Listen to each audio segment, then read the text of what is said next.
মানব পাচার প্রতিরোধে সচেতনতা শিবির বিএসএফের। যে ছবি দেখছেন আপনারা নিউজ আজকে স্বপ্নগর পত্রিকার অনলাইনে। এখন শুনুন বিস্তারিত। 22শে জুলাই হাকিমপুর উচ্চতর বিদ্যালয়ের প্রাঙ্গণে 143 বিএনবিএসএফের উদ্যোগে হাকিমপুর বিওপির অ্যান্টি হিউম্যান ট্রাফিকিং ইউনিটের ব্যবস্থাপনায় ও কলকাতা ম্যারি ওয়ার্ড সোশ্যাল সেন্টারের সহযোগিতায় মানব পাচার প্রতিরোধের উপর এক বিশেষ সচেতনতা শিবির হয়ে গেল। এ সময় উপস্থিত ছিলেন অ্যান্টি হিউম্যান ট্রাফিকিং ইউনিটের ইন্সপেক্টর নির্মল ঘোষ, পিঙ্কি মণ্ডল, কলকাতা ম্যারি ওয়ার্ড সোশ্যাল সেন্টারের প্রতিনিধি গোপাল পাল ও ছায়া সরকার, সংশ্লিষ্ট বিদ্যালয়ের প্রধান শিক্ষক কল্যাণ চক্রবর্তী সহ অন্যরা। এই সচেতনতা শিবিরে বাল্যবিবাহ প্রতিরোধ, শিশুশ্রম মুক্ত এলাকা গঠন, সাথে সাথে বর্তমান সময়ে সামাজিক মাধ্যমের সুফল ও কুফল নিয়ে বিস্তারিত আলোচনা করেন উদ্যোগীরা। বক্তব্য রাখেন ইন্সপেক্টর নির্মল ঘোষ সহ তার প্রতিনিধি, হাকিমপুর উচ্চতর বিদ্যালয়ের প্রধান শিক্ষক কল্যাণ চক্রবর্তী, স্বেচ্ছাসেবী সংগঠন কলকাতা ম্যারি ওয়ার্ড সোশ্যাল সেন্টারের প্রতিনিধিরা। এই শিবিরে উপস্থিত ছিলেন সংশ্লিষ্ট বিদ্যালয়ের পড়ুয়াদের মধ্য থেকে 21 জন বালক ও 60 জন বালিকা। অনুষ্ঠানে বালিকাদের স্বাস্থ্য সচেতনতার স্বার্থে তাদের হাতে স্যানিটারি ন্যাপকিন তুলে দেওয়া হয় স্বেচ্ছাসেবী সংগঠন কলকাতা ম্যারি ওয়ার্ড সোশ্যাল সেন্টারের পক্ষ থেকে। সীমান্তবর্তী এলাকায় বিদ্যালয়ের এই ধরনের মানব পাচার প্রতিরোধে সচেতনতা শিবিরের মধ্য দিয়ে বিভিন্ন সামাজিক সমস্যা ও তার সুষ্ঠু সমাধানের পাঠ দেওয়ার জন্য বিদ্যালয়ের পড়ুয়াদের পক্ষ থেকে বিএসএফকে সাধুবাদ জানানো হয়। এই সময় কি বললেন উদ্যোগীরা শুনতে আমাদের সাথে থাকুন, চোখ রাখুন। সম্মিলিতভাবে যদি আমরা সমাজকে ভালো করার চেষ্টা করি, আমরা মনে করি এই সমাজকে ভালো করা যাবে। যে বিষয়গুলো নিয়ে আমরা আলোচনা করব তার মধ্যে সবথেকে বড় বিষয় হচ্ছে মানব পাচার। আমরা বর্ডার এরিয়াতে থাকি। স্যার একটা কথা বললেন যে আমরা যদি অ্যাওয়ারনেস না করি তাতেও কিন্তু আমরা স্যালারি পাবো। আমরা যদি অ্যাওয়ারনেস প্রোগ্রামের দিকে না যাই তাতেও আমাদের কিছু যায় আসবে না। কিন্তু আমরা প্রতিজ্ঞাবদ্ধ হয়েছি যে এই সমাজটাকে কিভাবে ভালো করা যায়, এই সমাজ থেকে কিভাবে দুর্নীতিমুক্ত করা যায়, এই সমাজ থেকে কিভাবে মানব পাচার মুক্ত করা যায়, এই সমাজ থেকে বাল্য বিবাহ কিভাবে কম করা যায়। বন্ধ করা তো অনেক দূরের ব্যাপার, কম করতে করতে করতে করতে একদিন বন্ধ হবে।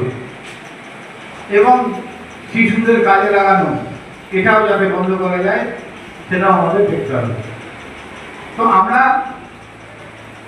বারংবার প্রোগ্রাম করার পরেও কিছু কিছু খবর আসে যে তাকে নিয়ে চলে গেছে। আমার কাছে রিসেন্ট একটা খবর আছে যে তালালি দক্ষিণ পাড়া থেকে একজন বিবাহিত মহিলাকে নিয়ে চলে গেছে।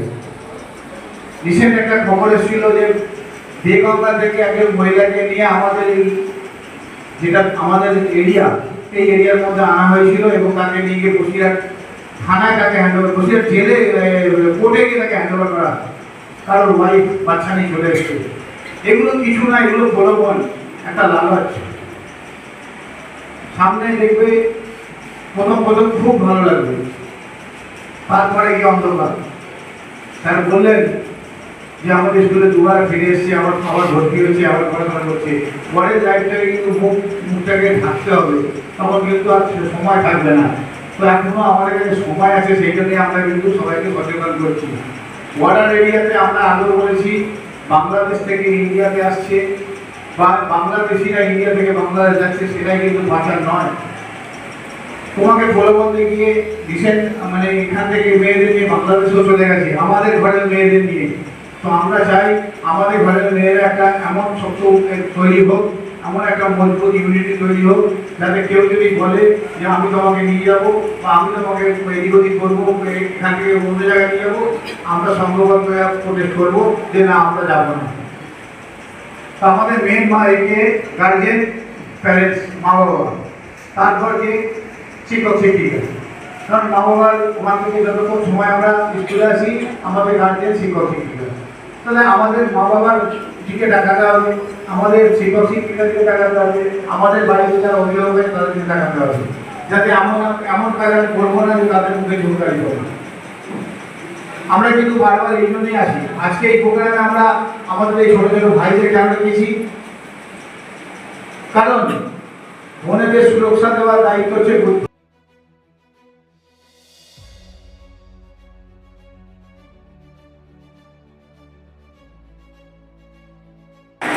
নারী নির্যাতন, শিশু নির্যাতন কারা হচ্ছে বেশি? মেয়েরা হচ্ছে না? তোমরা টেলিভিশন দেখো, যেটা টিভি দেখো, হ্যাঁ? যেটা তোমার মোবাইলে ফেসবুক বেশিরভাগ দেখা যাচ্ছে না? কারা দেখা যাচ্ছে? তোমাদের থেকেও ছোট তারা নির্যাতন হচ্ছে বেশি। 8 বছর, 9 বছর, 10 বছর, 11 বছর, 15 বছর মেয়েরা হচ্ছে কি না? হচ্ছে? শুনতে পাচ্ছ? এটার জন্য তোমার মা বাবা তোমাদের জন্য চিন্তিত, যেমন আমরা, যেমন শিক্ষক শিক্ষিকা, এনজিও, কালকে এসেছিল না পুলিশ, তোমার লোকাল পুলিশ এবং আমরা দিয়েছে। এই জন্যই আমাদের টিমটা তৈরি করা হয়েছে তোমাদেরকে হেল্প করার জন্য। আমাদের এখানে একটা নাম্বার আছে, এই নাম্বারটা নোট করে নিবে তোমরা। কিসের জন্য তোমাদের এই অর্ডার এরিয়াতে এটা বেশি হয়ে থাকে। এখন একটা কথা হলো, সব থেকে কি বললাম, নারী নির্যাতন বা নারী পাচার, এগুলো ধর্ষণ, এগুলো তোমাকে জানতে হবে এগুলো কে করে। ভাবতে যে তোমার কাছের মানুষ, যে তোমার কাছের মানুষ সেই করে, যে তোমাকে জানে। আমি তো জানি না, আমি তোমার কাছে দেখলাম তুমি ভালো পড়াশোনা করছো, বসছো, আমার মন দিয়ে কথা শুনতে চলে যাচ্ছ, আমি তো তোমার জানি না তোমার নাম কি, তোমার বাবার নাম কি, কে জানে? যে তোমার সবচেয়ে কাছের বন্ধু, যে তোমার আত্মীয়, যে তোমার আত্মীয় স্বজন, যে তোমাকে জানে, যে তোমার সবচেয়ে ঘনিষ্ঠ বন্ধু, সেই জানে, সেই চেষ্টা করবে সে কি করে তোমাকে প্রলোভন দেখাবে। যে সেটা তোমার চাকরি সাধন করতে পারে আত্মীয় স্বজন, যে তোমার কাছের মানুষকে কি করবে, গিয়ে প্রলোভন দেখাতে পারবে তোমাকে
হয়।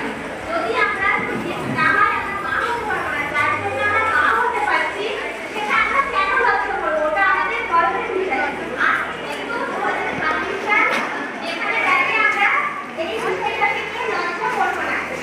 বোঝা যাচ্ছে আমার কথা? এই যে বিজনেসের সময় আমরা অনেকে কাপড় ব্যবহার করি তো, যেটা আমাদের মেয়েদের কিন্তু শারীরিক অনেক সমস্যা হতে পারে। কাপড় ব্যবহার করলে সেই কাপড়টা জীবাণু থাকতে পারে। এই আমার কথা শুনছেন আপনারা?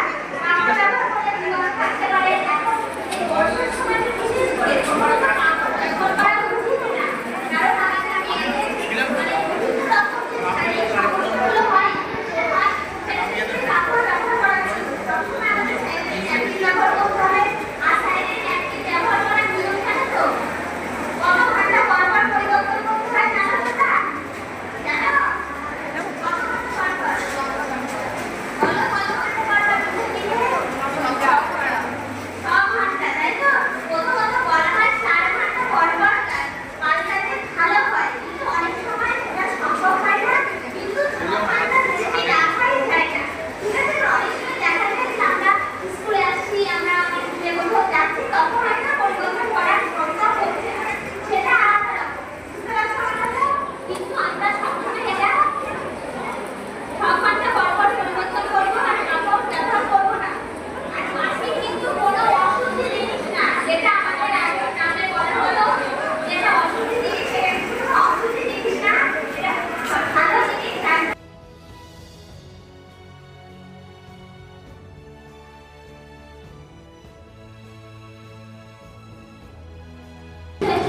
সবাইকে একটাই উদ্দেশ্য, যাতে সমাজটা ভালো থাকে।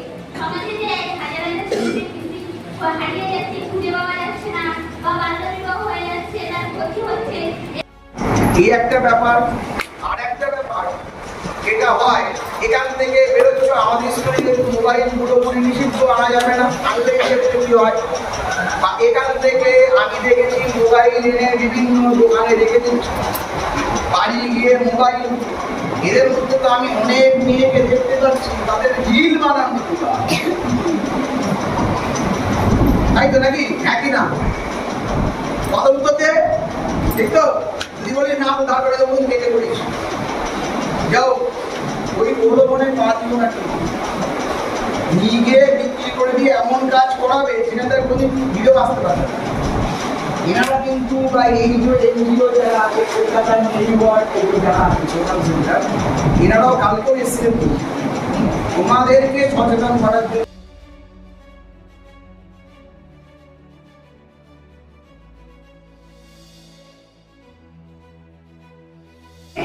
তো আমাদের স্কুলে তো প্রতিনিয়ত এনারা আমাদেরকে অ্যালার্ট করতে সবসময় আসে, যার জন্য আমরা এনাদের উপর থ্যাঙ্কফুল। তো যেটা আমাদেরকে বললো, তো সব থেকে যেটা প্রথম সেটা হলো চাইল্ড ম্যারেজ, যেটা আমাদের ক্ষেত্রে সব থেকে বেশি হয়। আমাদের এজে যারা থাকে তারা এই ভুলটা বেশি করে। তো আমি 7 মধ্যে আমি তাদেরকে বলছি এটা, যে যারা চাইল্ড ম্যারেজ তারা না করে, তাতে তাদের ফিজিক্যালি এবং মেন্টালি কোনোটাই ডেভেলপমেন্ট হয় না। তারপরে শ্বশুর বাড়ি যাবে ম্যান্ডেটারি, তারপরে তাকে দেখবে, তারপরে বাচ্চা নিতেই হবে, তখন তার শ্বশুর বাড়ি সে ঠিকঠাকভাবে কাজ করতে পারবে না, যেহেতু তার শারীরিক গঠন ঠিকঠাক হয় না। তারপরে যেমন হয় অত্যাচার হবে এইভাবে। তারপরে আরেকটা আছে যেমন সোশ্যাল মিডিয়ার যেটা খারাপ দিক আর কি। তো এখন যেটা হয়েছে এআই, এই এআইতে এখন মেয়েরা বেশিরভাগই ফটো পোস্ট করে, সেই ফটোটাকে বেশি সুন্দর করার জন্য, অ্যাট্রাকটিভ করার জন্য সেটাকে এডিটিং করে। তো এডিটিং করার জন্য যেটা হয় কি, এআইতে গিয়ে ভালো অপশন পাওয়া যায় এডিটিংয়ের জন্য। এবার সেখানে গেলে যেটা হয় কি, কিছুদিন পরে মেয়েটার একটা খুব বাজে ফটো কেউ না কেউ পোস্ট করে, তারপরে মেয়েটাকে ব্ল্যাকমেল করে, তারপরে সেইভাবে ব্ল্যাকমেল করার পরে অনেক টাকা যায়, কিংবা ফটোটা পোস্টও করে দেয়, তখন নানা রকমভাবে তাকে থ্রেট করে। এভাবে মেয়েটার ফ্যামিলির উপর যেমন প্রেশার করে, মেয়েটার উপরেও তেমন প্রেশার করে। তো এই দিকটা থেকেও সতর্ক থাকতে হবে। ফেসবুক, সোশ্যাল মিডিয়া যেরকম একটা ভালো দিক আছে, খারাপ দিকও আছে। তো আমাদের সবসময় উচিত ভালো দিকটাকে বেছে নিয়ে খারাপ দিকটাকে অ্যাভয়েড করা। তো সেটার দিকেও নজর রাখা দরকার।